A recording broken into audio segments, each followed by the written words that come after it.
Hello friends, welcome to K drama కథలు. అందరు ఎలా ఉన్నారండి? ఇవాళ మన ఛానల్లో ఎక్స్ప్లెయిన్ చేయబోతున్న కథ ద 7 రెలిక్స్ ఆఫ్ ఇల్ ఓమెన్ అనే చైనీస్ డ్రామా నుంచి ఎపిసోడ్ నెంబర్ 20. నేను ఫస్ట్ 19 ఎపిసోడ్ ఎక్స్ప్లెనేషన్ లింక్స్ డిస్క్రిప్షన్లో పెట్టాను. అది ముందు చూసి ఈ వీడియోని చూడండి, అప్పుడు మీకు స్టోరీ బాగా అర్థమవుతుంది.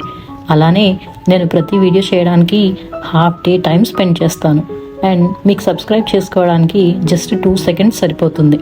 సో నా ఛానల్ని సబ్స్క్రైబ్ చేసుకుని ఎంకరేజ్ చేయండి. మీ సపోర్ట్ నాకు చాలా మోటివేషన్ ఇస్తుందండి ఇంకా బెటర్ కంటెంట్ క్రియేట్ చేయడానికి. ఈ వీడియోని లైక్ చేసి కమెంట్స్లో ఈ ఎపిసోడ్ ఎలా అనిపించిందో నాకు చెప్పండి.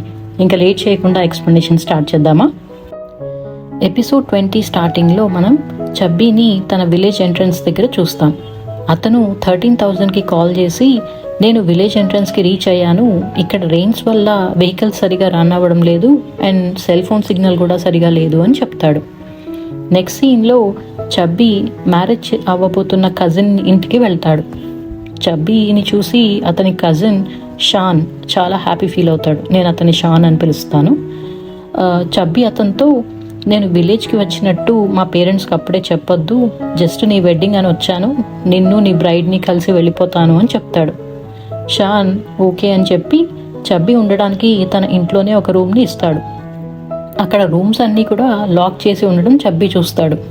షాన్ వెళ్ళాక చబ్బీ తనకి వచ్చిన ఇన్వైట్ మీద ఉన్న సీక్రెట్ మెసేజ్ గురించి గుర్తు తెచ్చుకుంటాడు.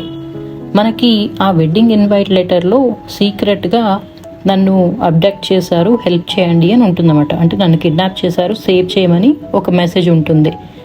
చబ్బీకి తన కజిన్ షాన్ పెళ్లి చేసుకోబోతున్న అమ్మాయి ఫరా ఒకవేళ కిడ్నాప్ అయ్యిందేమో, ఆమెకి ఫోర్స్ఫుల్గా మ్యారేజ్ చేస్తున్నారేమో అని డౌట్ వస్తుందన్నమాట. సో ఫరాని సర్చ్ చేస్తూ లాక్ చేసి ఉన్న ఒక రూమ్ని ఓపెన్ చేస్తాడు. లోపల ఫరా చాలా భయపడిపోతూ బెడ్ మీద ఒక మూల కూర్చొని ఉంటుంది. చబ్బీ ఆమెతో, నేను షాన్ కజిన్ని, నిన్ను కిడ్నాప్ చేసి ఈ మ్యారేజ్ ఫోర్స్ఫుల్గా చేస్తున్నారా అని అడుగుతాడు. ఆమె భయంగా అవును అని అంటుంది.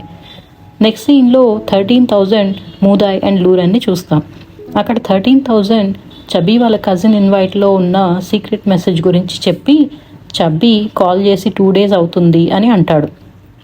వాళ్ళు చబ్బీ వాళ్ళ విలేజ్కి వెళ్దామని అనుకుంటారు. లూరెన్ వాళ్ళతో చబ్బీ కజిన్ అండ్ అతని బ్రైడ్ గురించి ఒకసారి ఇన్ఫార్మెంట్ వారెన్ ద్వారా ఇన్ఫర్మేషన్ కూడా తెలుసుకుందామని అంటాడు అనమాట. లూరెన్ ఆ ఇన్వైట్లో ఉన్న సీక్రెట్ మెసేజ్ని చెక్ చేస్తున్నప్పుడు రెస్టారెంట్ బోర్డు మీద ఒక డ్రాయింగ్ అండ్ కొన్ని నెంబర్స్ కనిపిస్తాయి.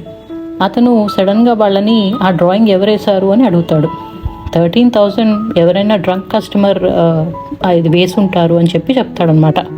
ఆ రోజు నైట్ లూరెన్ రెస్టారెంట్ బోర్డు మీద రాసిన నెంబర్స్ని అనలైజ్ చేసి ఒక ఫోన్ నెంబర్ని డిరైవ్ చేస్తాడు అండ్ ఆ నెంబర్కి కాల్ చేస్తాడు.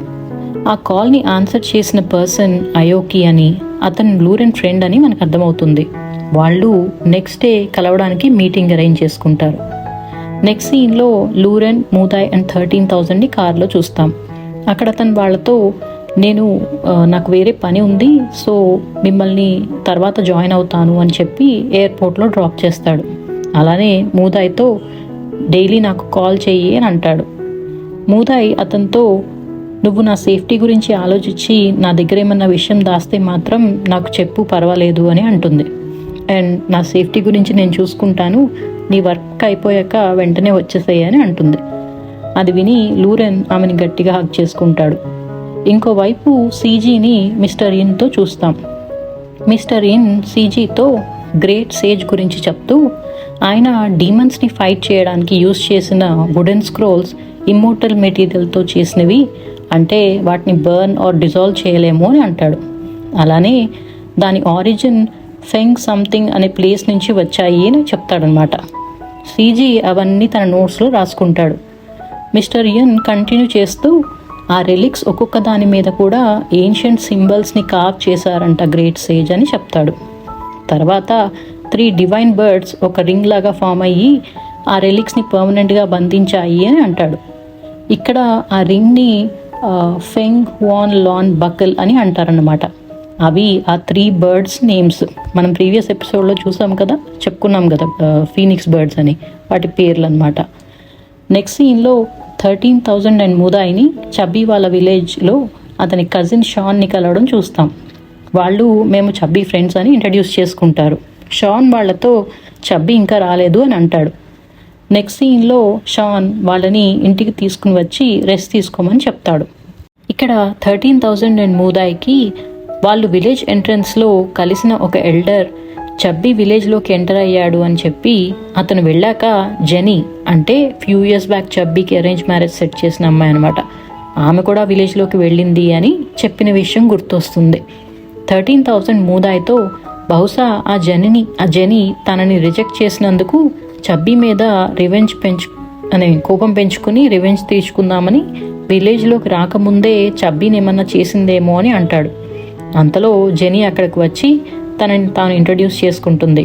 ఆమె వాళ్ళతో మీరు సిటీ నుంచి వచ్చారు అని విన్నాను, ఈ విలేజ్ మౌంటైన్స్ ఏరియాలో ఉండటం వల్ల యాక్సిడెంట్స్ ఎక్కువగా అవుతాయి, సో సేఫ్టీ చాలా ఇంపార్టెంట్ అని చెప్పి అందుకే మా కంపెనీ ఇన్సూరెన్స్ని తీసుకోండి అని చాలా ఎనర్జెటిక్గా చెప్తుంది. మూదాయ్ స్మైల్ చేస్తూ జెనీకి లూరెన్ నెంబర్ ఇచ్చి నా ఫైనాన్సెస్ అన్నీ అతనే చూసుకుంటాడు, అతన్ని కాంటాక్ట్ చేయమని అంటుందన్నమాట. తర్వాత వాళ్ళు జెనీ సస్పెక్ట్ కాదు అని అండ్ షాన్కి కూడా చబ్బీ గురించి ఏమీ తెలిసినట్లేదు అని అనుకుంటారు. సో షాన్తో మేము రేపు వెళ్ళిపోవాలి, ఒకసారి బ్రైడ్ని కలిసి వెడ్డింగ్ మనీ ఇచ్చేసి వెళ్ళిపోతాము అని అడుగుతారు. షాన్ వాళ్ళతో వెడ్డింగ్కి ముందు బ్రైడ్ని ఎవరూ కలవకూడదు, అది ఇక్కడ ట్రెడిషన్, బట్ మీరు వెళ్ళిపోతా అంటున్నారు కాబట్టి నేను మా ఆంటీతో మాట్లాడి కనీసం మూదాయ్ ఆమెని కలవడానికి అరేంజ్ చేస్తాను అని అంటాడు. తర్వాత సీన్లో మూదాయ్ ఆంటీతో బ్రైడ్ని చూడటానికి వెళ్తుంది. అక్కడ బ్రైడ్ ఉన్న రూమ్ని లాక్ చేసి ఉండటం గమనిస్తుంది. రూమ్లో భయపడుతూ ఉన్న బ్రైడ్ని తల మీద గాయంతో చూసి ఆమెని కిడ్నాప్ చేసి ఉంటారు అని అనుకుంటుంది. కానీ అక్కడ ఏమీ మాట్లాడకుండా బ్రైడ్ ఫరాకి మనీ ఇచ్చేసి వెళ్ళిపోతుంది. నెక్స్ట్ సీన్లో మిస్టర్ ఇన్ సీజీని స్టార్ గేజింగ్ ప్లాట్ఫామ్ మీదకి తీసుకుని వస్తాడు. అక్కడ మధ్యలో ఉన్న స్టోన్ని చూపిస్తూ అది స్కైలోంచి పడింది అని చెప్తాడు. సీజీకి అది మెటీరియరేట్ అని అర్థమవుతుంది. ఆ స్టోన్ని చూసినప్పుడు సీజీకి దాంట్లో 5 బ్రైట్గా షైన్ అవుతున్న స్టార్స్ కనిపిస్తాయి. మిస్టర్ ఇన్ అతనితో మొత్తం 7 స్టార్స్ ఉంటాయి, 2 డిమ్గా ఉన్నాయి, సరిగ్గా చూడు అని అంటాడు. సీజీ మళ్ళీ ఒక మ్యాగ్నిఫైయింగ్ గ్లాస్తో చూసినప్పుడు ఇంకొక 2 డిమ్గా ఉన్న స్టార్స్ కూడా కనిపిస్తాయి. ఆ స్టార్స్ ఉన్న ప్యాటర్న్ని చూస్తే అది టియాన్కు 7 స్టార్ కాన్స్టలేషన్ లాగా ఉంది అని అతనికి అర్థమవుతుంది. బహుశా ఆ 7 స్టార్స్ 7 రెలిక్స్ ఆఫ్ ఎల్ ఓమెన్ని రిప్రజెంట్ చేస్తూ ఉండొచ్చు అని అనుకుంటాడు. అందులో 4 రెలిక్స్ని ఆల్రెడీ క్యాప్చర్ చేశాం కదా, కానీ 5 స్టార్స్ ఎందుకు షైన్ అవుతున్నాయి అనేది అతనికి అర్థం కాదు. అంతేనండి, దాంతో ఎపిసోడ్ 20 కంప్లీట్ అయింది. మీకు ఈ ఎపిసోడ్ ఎలా అనిపించిందో నాకు కమెంట్స్లో చెప్పండి. అలానే నా ఛానల్ని సబ్స్క్రైబ్ చేసుకుని ఈ వీడియోని లైక్ చేయండి. మళ్ళీ నెక్స్ట్ ఎపిసోడ్ ఎక్స్ప్లెనేషన్లో కలుద్దాం.